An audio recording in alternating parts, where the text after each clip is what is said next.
consistently great. His hitting streak was snapped the day before. Now he's got a new one. What do you see from the Braves lineup early, DeRosa? Well, I'm glad you asked, Lauren. Oh, talking to you. No, go ahead. Go ahead. You have the floor. We got it. Like I said yesterday, I think we got to give it a week to 10 days more for everybody to kind of assimilate into the season. Ozzie Albies has been banging. Austin Riley had a bunch of good ABs last night, driving Clayton Kershaw the other way. This was good to see. This is a good sign. First home run, and now we go. Second of the year. Dodgers roll. JP Morosi caught up with Freddie Freeman after the game.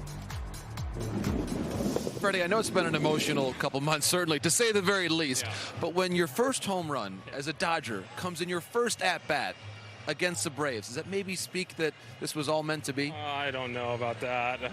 I just wanted to play well no matter who's on the other side. I think having my first home run as a Dodger against the Braves, I guess so, maybe, but that's not what it's about for me. Today was about being able to see my former teammates and former staff that we were able to accomplish such a high achievement last year of winning the World Series and being able to see them again. That's the storyline for me. I know everyone else is going to have their own different storylines, but just being able to see them again and see the hugs and the smiles and all the well wishes, that's what it was for me today. So while you do get a sense that or maybe the chapter is turning or closing a little bit, it's not going to be completely closed until he returns, which is sometime in June. Right. And so we'll have to do it all over. We're going to shelve this conversation until June. Okay. We're going to do it one more time today. And also on the back end of this, there's a guy that's getting a little lost in this shuffle. Kenley Jansen, you think? Kenley Jansen, who I want to give massive love to because he's the best Dodger closer of all time, arguably. Yep. I mean, the numbers support it. Eric Gagne, certainly at his height of his powers, was unhittable. But the Freddie Freeman stuff, you texted me last night. Being around Freddie since he's been a young guy, this is how I knew he would react. This was not easy for him. I'm sure he was thinking about it all day. So we can dive in because he gave an emotional interview at the end of this little B-roll rip of kind of him seeing Ozzie Albies for the first time. And again, you kind of go into a shell. I'm sure he went into an absolute abyss for a little bit when the trade for Matt Olson, and then he's working out the deal with the Los Angeles Dodgers, and then where am I going to live and how am I going to get to the stadium? Your routine for 12 years was on spot on. But one thing doesn't deviate. When 7 o'clock hits, if you throw an 0-1 heater middle away, he is not cheating to it, and he's going to drive the ball out the other way. We'll bring up a board. You see Mr. Anoa right there try and go to the well one too many times, but it was the raw emotion of this pregame interview. Take a listen. We've been through so much together, us and the fans. We went from winning when I first got called up to 97 losses to winning 4 division titles and a world championship. And every time I drove into the ballpark, I would always see the Freeman Fives, all of these things all over the place, and I didn't take that for granted. I really didn't. I know people are going to say some harsh things for me, but I'm looking forward to seeing him again and playing in front of him again because that's one of my favorite places on earth. So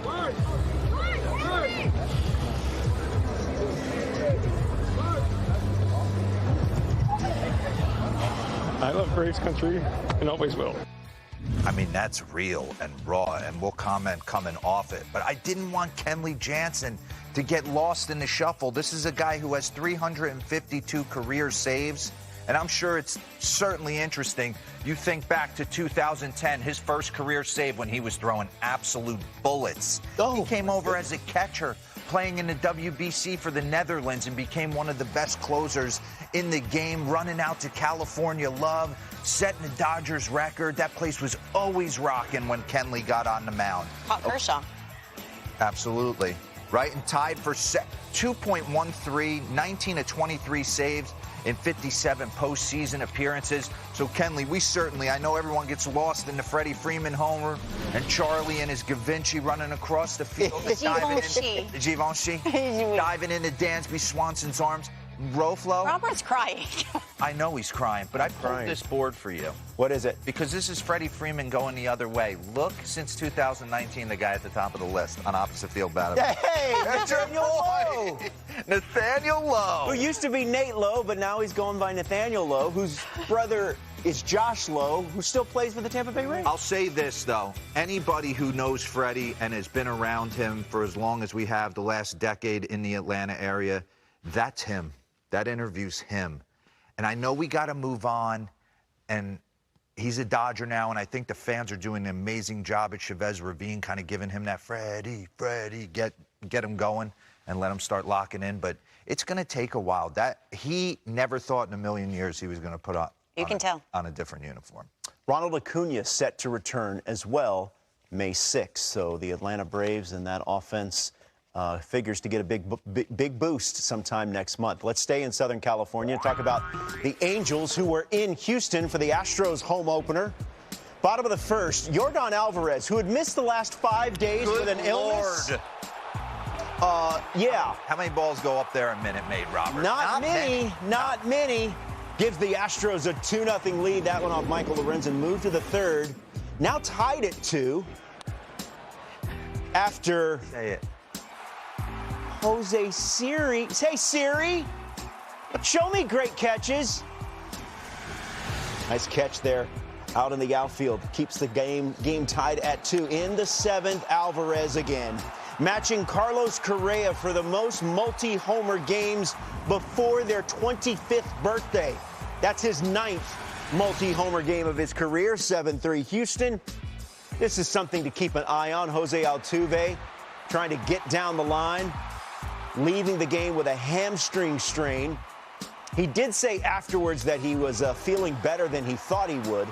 And then Uncle Michael Brantley goes the other way. Astros win by the final of 8-3 over the Angels. Up next to Milwaukee, Pirates in the Goodland, top of the 4th. And Robert, I said this to you earlier. I was 2 years old when I realized there were 2 Diego Castillos. Go, Diego, go! Go, Diego, go! Solo shot, right field, and the Pirates tie the game at 1. First home run of his career. You guys, let's go. You go, we go. Oh. Never has that been true. Or Christian Yelich with the bases That's a really loaded. good sign. That he pulled it, 1, and that 2, it was like upper tank. This guy, Eric Lauer. The upper room. Talk about rich in pitching. They just keep coming at you. It's unreal. Diego Castillo. Cole Tucker finishes the day with 5 hits, 1 run, 1 walk, and 5 strikeouts. Key Brian Hayes, last chance for the Pirates in the top of the 9th, where the Brewers lead by 5, and that is your ball game. Brewers win it 6-1. D-Row, you said it day 1 on this couch. You said Christian Yelich has to be Christian Yelich for the Brewers to go where they need to go. You willed it into existence. He needed that. The Milwaukee Brewers will make the postseason with an average year from Christian Yelich. But they won't win the World Series unless he returns back to 18-19 form. Let's start with the board Capalbo, because I want you to see what he was like. 2018 and 2019, his on-base percentage was .415. His slug was at .631. OPS plus 100. You're an average big leaguer. He's 71% above an average big leaguer. Take a look down here. 2018 and 19, second best in Major League behind who? The best player in the world. And then 2021, he hit the absolute skids. And it started to look like he was in his dome. How can you not be? You're carrying the weight of a monster contract on a middle American market team, and you know you got to produce, and you got the owner sitting 2 feet away from you, the on-deck circle kind of saying, hey, where's my 18-19 Christian Yelich? So I can imagine it started to wear on him. So I wanted to dive into some side angles and take a look at what he looked like in 18 and 19 when he was healthy, because I think last year, if we're in the trust tree, this was a guy who spent a ton of time on the IL. 3 separate stints, 19 games in April with a lower back injury. He came back for a game on May 3rd. Then he went back on the IL again with the same injury, and he also had to go on COVID protocol. But the low back scares me a little bit. And he's never going to tell you. He's going to gut it out. So I wanted to take a look at what it looked like last night and then bring it back to what it has looked like recently with the struggles. So pause this for me and get it back to the top if you can. And let's set the stage. Okay, this is Monday night. This is the huge homer with the 4 RBIs, and this is him in 2021. He's a little more upright, right? Exactly. You can grind it out. Run it back to the top, please.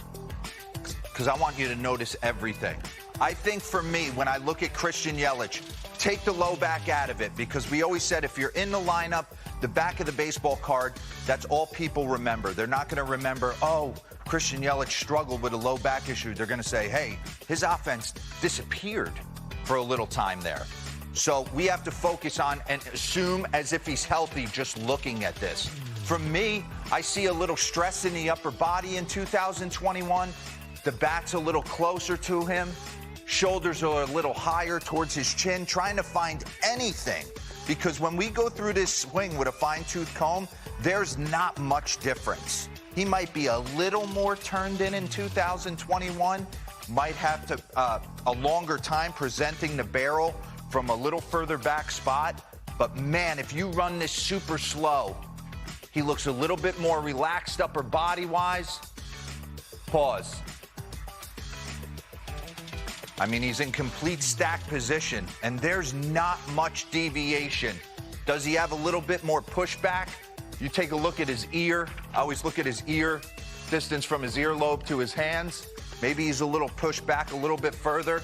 Maybe he's a little tighter here, reaching, a little bit more nervous, a little bit more fighty, maybe a little bit more protecting his lower body by activating his core.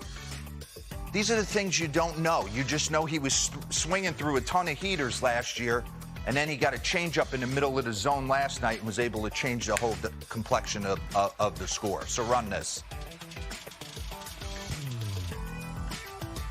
I mean, not much difference. Give it to me one more time. Give it to me one more time. All right, go forward. Stop. I mean, maybe he's got his back turned a little, like we were saying, maybe he got a little bit here. Looks a little bit more free and easy, but I bet you in this screen he's hitting $1.80, searching, and in this screen he's hitting $3.30 and trying to fight Mike Trout for the best player in the game. So confidence-wise and being able to relax in the box and get a little bit more whip appeal, I'm certain is playing into this. So run it. So now I want to take it back. Last night, pause. Last night's swing compared to when he was at the top of the food chain. Can you get this back to the top? Okay. Talk about being confident, right?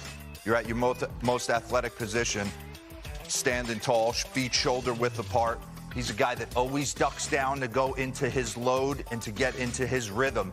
The one thing we always talk about, if you're going to move the head, if you're going to bring it from here down here, it can't come back up. It's got to stay on that plane. So now my two eyes stay on the plane with the baseball. If I'm a guy that starts tall, I got to kind of stay tall. Or if I come down like Yelich, it's got to stay here. So I see the ball on one plane, otherwise your eyes will start deceiving you. Run this. Good looking swing right there. I mean, certainly more confident and upright. Give me the full screen.